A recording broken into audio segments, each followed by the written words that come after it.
we're joined by Dr. Tim O'Connell, who is an associate professor with the Natural Resource Ecology and Management Department. And Dr. O'Connell, today we're talking about hummingbirds because they're going to be showing up at our door pretty soon, right? Any minute. All right, so what do we need to know if we have...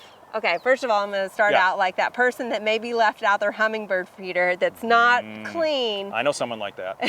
what do we need to do to clean them? Well, here's a dirty hummingbird feeder. Here's one that I left out. Okay. How's that? That makes me feel better. Yeah. So the first thing I do with my hummingbird feeders in the spring before I put them back out is I'm going to clean them very well. And what I do is I'll just let them soak in bleach for a while, sort of a bleach water solution. And then once they're really sort of sanitized, I'll scrub them clean and rinse them out. Sometimes I can even run them through the dishwasher. Okay. So you just want to make sure they're nice and clean and dry before you put them out. And all the little pieces as much as you can. All the little pieces too, yeah. So these little pieces usually come off, and you want to make sure that any of this black gunk that's in there, that's mold, and that's a real site for just the mold, but also for bacteria to collect, and you don't want that. Okay. You're not luring hummingbirds in to get them sick, so you want nice clean stuff. So we've got a couple of different hummingbird feeders. Yeah, there are lots of different designs. If we're out to buy one, what should we be looking for? Or are there preferences from the birds, or? Well, so there are a number of things that I think about just from years and years of feeding hummingbirds. One thing is that hummingbirds are really aggressive with each other. So if you've got one of those feeders with lots of different ports on it, oftentimes you're not gonna have more than one, because as soon as one starts feeding, another one's gonna come in and stab them, right? So you're better off with something like this, I usually think, which are small, cheap. They're not gonna break if they fall. And I usually just get 4 or 5 of these and just hang them around my yard, spaced away from each other. So a hummingbird can feed at one without attacking. So they each kind of have their own little feeding part. Yeah. So they're like that. But there are lots of different designs and other things people will think about. So here's a typical design that you might find at a local place. I'm not going to endorse any particular brand, but I'll talk about features. So this has multiple ports, which is fine. It's got a nice big bowl where a lot of that nectar will sit. But the thing that someone might like is it's very attractive, right? So you want pretty things hanging in your backyard, and this would do that. But this does have a couple of shortcomings. So one is that the glass part here, this very easily screws out. But of course it's got a fairly narrow opening. So you're going to need a funnel to fill it, for one. And it's going to be tough to clean if it does get dirty. So even the best bottle brushers have a tough time getting in all those nooks and crannies. And then the last thing about it's got this handy hanging thing here, which is great. But to get it to sit flat, you would need to take that off. So if you were working at, on your countertop and you wanted it to sit flat, that really wouldn't work. So you're going to have to hold the funnel, and then pour at the same time. It's not the worst problem in the world, but it's, if you can avoid a problem like that, why not do it? Now, this is a popular one that you see a lot.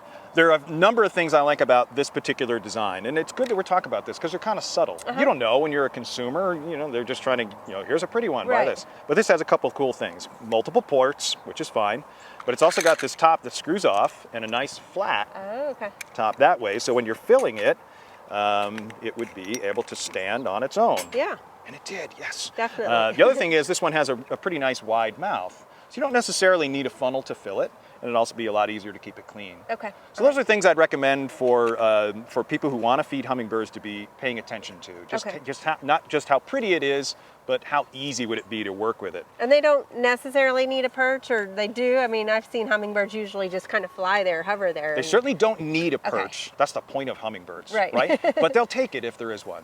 So if there's no perch, that's not a big deal. But if there is one, yeah. And all of these things come out, and I believe there's even replacements for those if you those are that sort of stuff. So. Yes, you can find those replacements, but if you're cleaning it, you want to make sure those are clean too, not just the main receptacle, but everything that's touching nectar is going to be, a sugary substance out in the sun in Oklahoma. It's not going to last that long. And so that leads me to, what do we put into these? What is the formula? I've heard 4 to 1 is the ratio I've always used. 4 parts water to 1 part sugar. That'll work. Okay, that's perfect. Work. Yeah, and that's what you'll find in most sources if you're looking up information on how to make hummingbird nectar.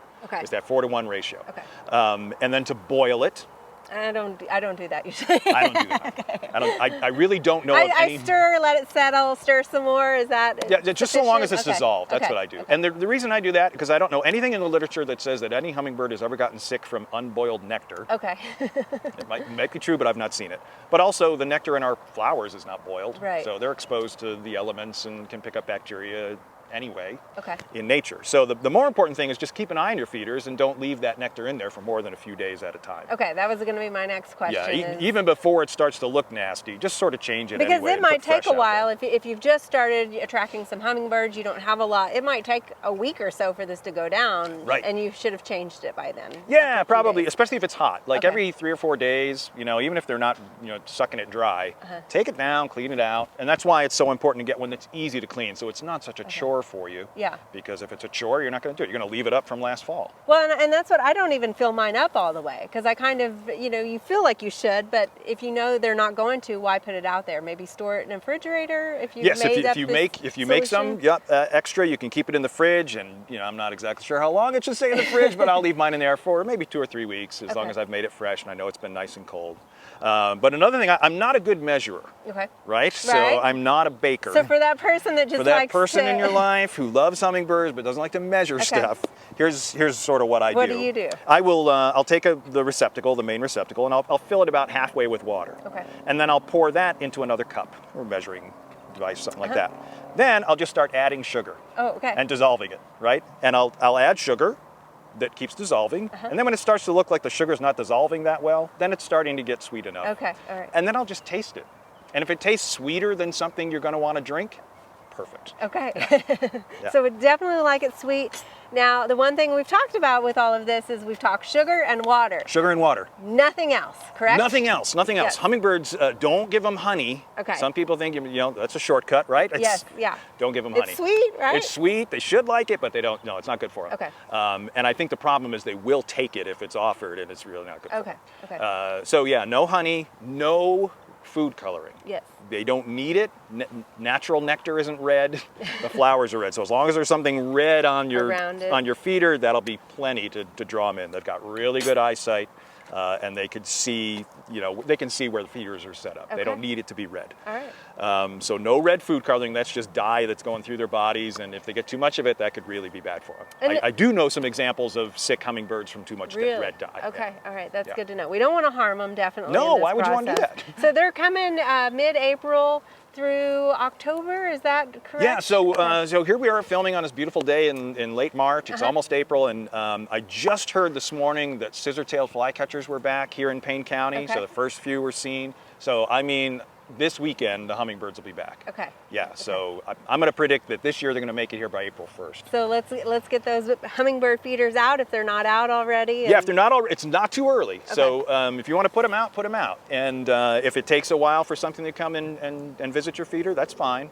And we typically have the red-throated Ruby-throated hummingbird. Ruby-throated hummingbird. Yep. So that's the one hummingbird that nests over almost the eastern 2/3 of North America. Okay. It's in the western U.S. that you get a lot of different species. And of course, Oklahoma is really cool because we're sort of that dividing line between east and west. And as you go into western Oklahoma, you pick up another species that's very similar to ruby-throated, but it's different. Okay. It's called black-chinned. Black-chinned. Not ruby-throated, but black-chinned. Black-chinned, okay. And there's even like a really narrow zone of hybridization here in just west of us.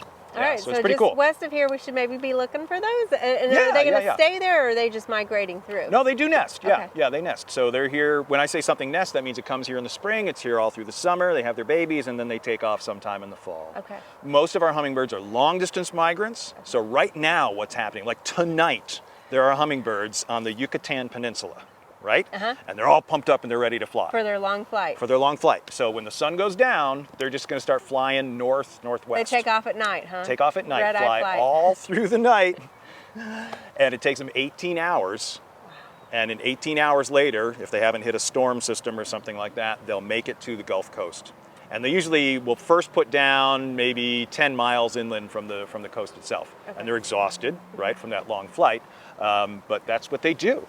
And it's amazing when you think of this little thing is flying across the Gulf of Mexico. And they can't glide, you know. Yeah. They can't just like set their wings and relax. They're doing that crazy fast flapping the whole time. Wow. So there really are amazing physiological feats for these little creatures that are right in our backyards. So they're hungry when they get here. And they're hungry all the time. Yeah. You're a hummingbird, you're hungry all the time. Now you mentioned though they don't just eat nectar, which is what we're providing here. They actually eat some protein too. They do. And their main hummingbirds eat a lot of insects and other invertebrates.